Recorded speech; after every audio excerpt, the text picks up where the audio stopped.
Hi there, I'm Birgit O'Connor and welcome to my studio. Now, I came up here because I was actually going to clean up my studio. It's cold outside and I don't really want to do that. So what I thought I would do is experiment with this live on YouTube and we'll see how this goes. I usually have a little bit more organization to what I do live, but I'm using this as a distraction so I don't have to clean my studio. And I'll show you the studio in just a second, but what I'm going to do is I pulled out an old project that is, I have no reference photo. I have no idea what I'm going to do with it. And I thought it might be interesting to just play with it for a few minutes. So I'll show you my messy studio. And you can see it is very messy in here.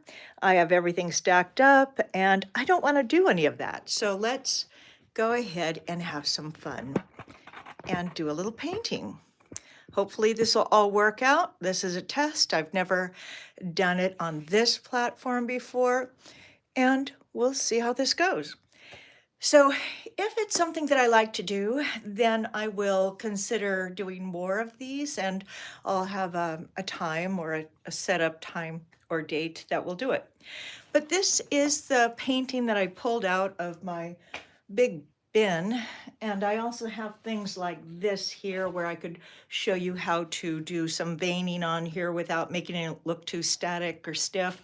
And I have negative painting over here to show you how you can work on the center of the flower without masking. You can tell they have lots of things. And I don't have a reference photo for this, so I have no idea how it's going to turn out. What I think is going to be interesting for you is to get an idea of the thought process behind this. And let's take a look at that here. So a lot of times I think people get really trapped in the idea that they need to know their subject, they need to have a good reference photo, and in one way it's a safe place to be. But if we're looking at this and what I have, we can see we have the tape around the side, that's washi tape, and you're going to hear all my rambling thoughts in my head because here I have a shape. This was somebody that wanted me to demonstrate how to do the background here, a wet into wet application, and the idea was doing a covered bridge. Now, in many ways, I think it's a little silly for me to jump into this because I have nothing to see. I have no idea, no direction, but I just had inspiration and I'm taking advantage of it. So when I look at this here, this is a wet into wet background. I wet the surface back here and I dropped in a French ultramarine blue burnt sienna blend. Now I like the idea back here for having just a little mystery back there. And then for this area, I need to make a decision. Do I want to, of course, I'll go darker on the inside. Do I want this to be a wooden covered bridge? Do I want to change it into a barn? There's lots of things I can do. And really, I'm just going to go with the flow and see what I think as I go. There's also a path coming in here. Is that something I want to do? And I will.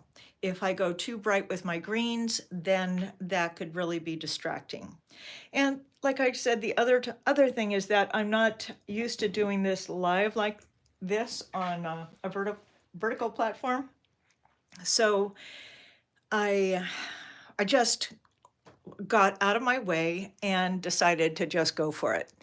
Now, even thinking about that, I think I'll mention that if you come to my website, birgitoconnor.com, or go to my teaching site, I do have a goal setting guide, basically the same idea of how to remove those obstacles that hold you back, because this could obviously just stop me in my tracks because I have no idea what I want to do with this.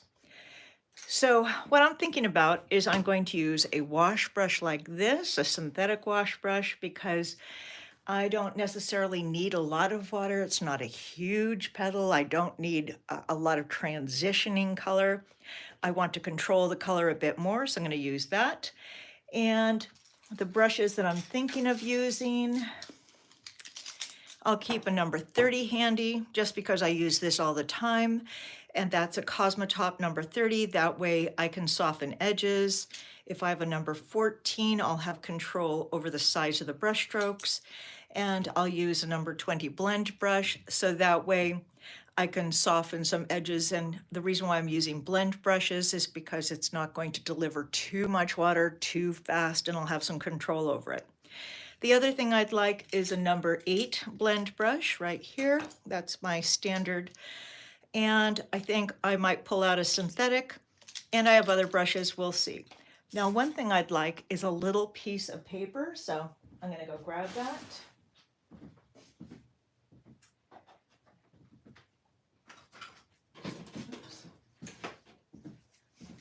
And the paper that I'm going to use are actually these little torn pieces of paper right here. I actually like to paint with these, and that way I get some texture.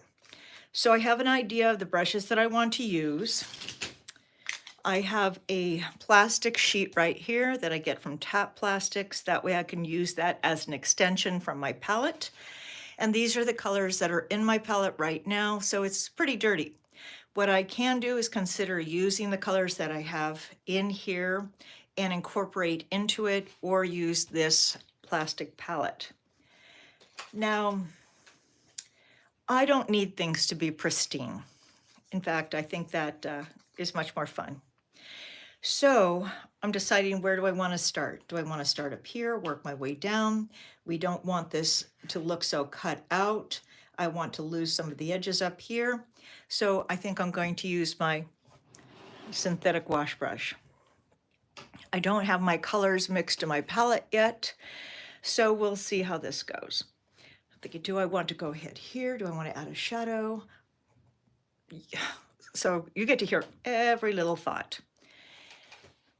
I was going to do something different, but what I'm going to do here is I'm actually grabbing both of these colors. I'm going to mix it into my dirty palette. We can see we have some magentas in here, and the reason why I'm doing this is I like a French ultramarine blue usually, and this is a cobalt blue, and I have some pinks from another workshop that I'm doing that's coming up about pink orchids. Now, I think this is going to be a little too big, so I'm looking for another flat brush if I can find it. Oh, I moved things around. I started to clean up, so I can't find it. So I won't. I'll just see if it's right here, and it's not. Okay. So what I'm thinking about is I could wet this. I do have a shadow there. Do I want it to be a bigger shadow? I don't want to lose the contrast of the background. I'm going to go ahead and just try to make that a little bit larger. And then I'm going to take some water right here. I don't want it all to be blue. I don't want to lose my whites. Okay, so I'm just basically touching the paper here and there.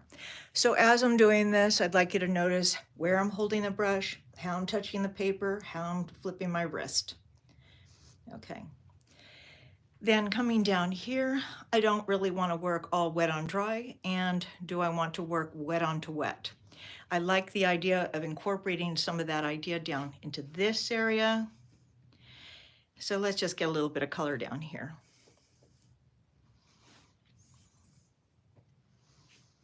Oh, I actually like that dry brush right through here.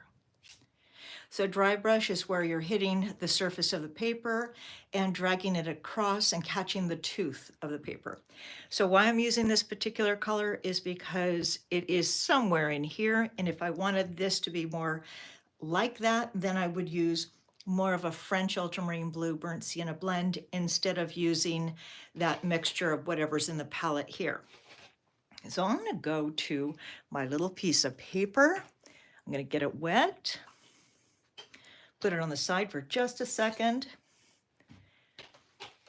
Then I'm going to go to my palette, use my number 20. I think I'll take a little burnt sienna. I like to work with whatever I have. I don't get worried. I don't get caught up in trying to be perfect at all. I'm also using a perylene green that I have right here. I'm attracted to that, so intuitively I think, oh, that might be fun to use. So I'm going to go ahead and do that. Let's look at the amount of water I have on the surface. Here's my little piece of paper. I'm going to grab it like this. And why I think that color might work is because this isn't a very colorful painting. It's more muted, and we don't know what this is going to look like. This could actually end up looking like snow if I wanted it to. I'm not surrounded by snow, so that isn't something that I was thinking about. But if you wanted it to be a snow painting, you really don't need to do too much, just add a few shadows here and there. So if I decided I'm going to use this, let's try to get a little bit of, let's see what happens. And I know I'm talking really fast because you get to hear everything that I'm thinking about. But also I get a little nervous doing something like this. Okay, just gonna move my hand, change the direction. And I'm thinking, how much do I want to do? I even like how that looks. That could look like an old fence. I think that's really neat. Maybe I'll go ahead and put that over here. This is torn paper, 300-pound cold press paper. I like the feeling, so now my thought was I was going to come in here and add more greens and brighter colors, but it has a different feel. This is winter. So I'm going to go ahead and continue with that idea. And I have some of these pinks in there. I'm just using what I have. And that doesn't necessarily make sense to pull into the painting, but what if we wanted to? So this would be a path going to the other side if we want to have it as a covered bridge. Then I would be more careful. Let's see what happens. Now this is wet, so I'm not going to get any real clean lines. They're going to be soft. And I can always clean that up once that dries. Okay, let's see. Now I think I was trying to decide if I wanted to use a brush or the paper or a flat brush to give the impression of maybe a path coming in here. You can see that it's starting to bleed up there, and that's because it's really pretty wet. If I want to get more control over that, I removed, let me show you.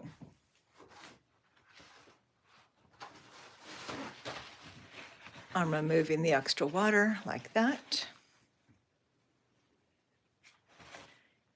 And reshaping. So basically, this is not about creating a masterpiece. This is taking an older painting that I had in my bin and just repurposing it. And it's a wonderful way for you not to feel so stuck or that you need to be able to really have something significant to paint. We're using what we have. It's a great way to warm up, or if you're stuck, I think it's good. So I'm going to take a little bit of the browns through here and try to give it a little path in here.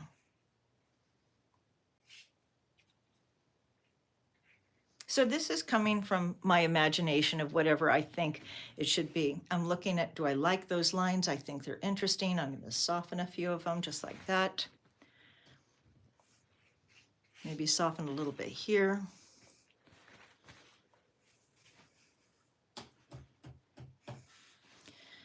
Soften. I like the texture there. And my intention really isn't to do too much to this. Okay, now ideally that would be great if I can dry this, but it's going to be loud. So I'm going to try to just lift out some of the water through here so we have a bit more of an opportunity to let that dry for a second. And I think this is moving in a good direction. I would like to, I just don't know how I can mute this. Can I mute this for you? I think so. But I don't even have my my hair dryer in there, so that's okay. This is working out nicely. If I want to go ahead and do more of that roof, I'm going to go to the same basic colors so I keep that painting more harmonious. Let's get a roof in here just a little bit. By holding your brush higher up the handle, you're going to be looser. If you want to be more controlled, then you're going to use smaller brushes and less water. We can do that too, but the surface is damp.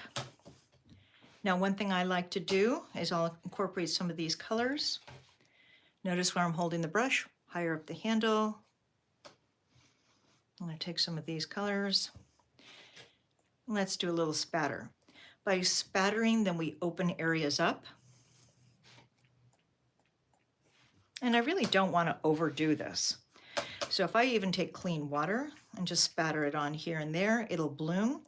I would like to come in and add a few more details, but I have to plug in my hairdryer and I can do that. I'm going to remove that. So I think I'm going to try to do that. I'll see if I can just dry it really quickly. If I can get my cord to reach over here.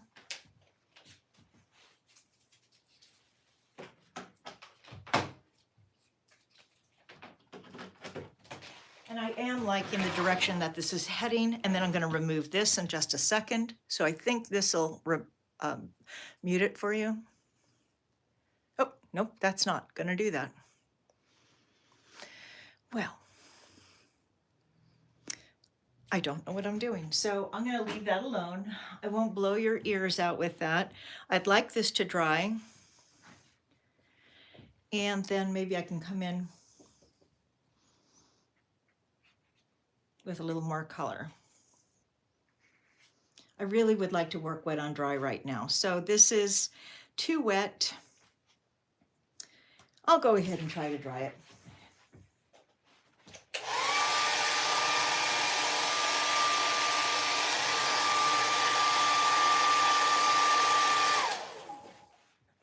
Okay, just gonna keep on going. Sorry about the sound. Now it's still very wet, but I'm thinking I could come back in, and if I don't want to introduce more water to this, I could use a synthetic brush, not a blend brush or a natural brush, because if I use that, then like this is a blend, this is a synthetic, so I'm grabbing whatever I have. Or I could use this. I'm looking for something that's not going to hold a lot of water. If I have too much water, it's just going to turn into one big sloppy mess. Okay, so I'm going to try to continue working with the colors I have. I'm going to use that piece of paper.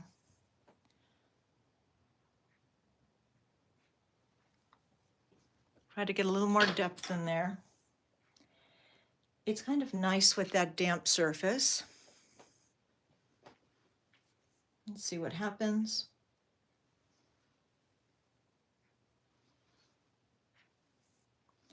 I like the contrast that's happening there. That's giving me depth. Now, I could think about doing more back there, but again, we don't want to do too much.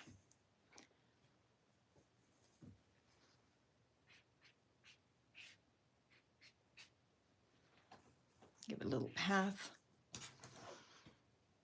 Maybe soften a little bit of that.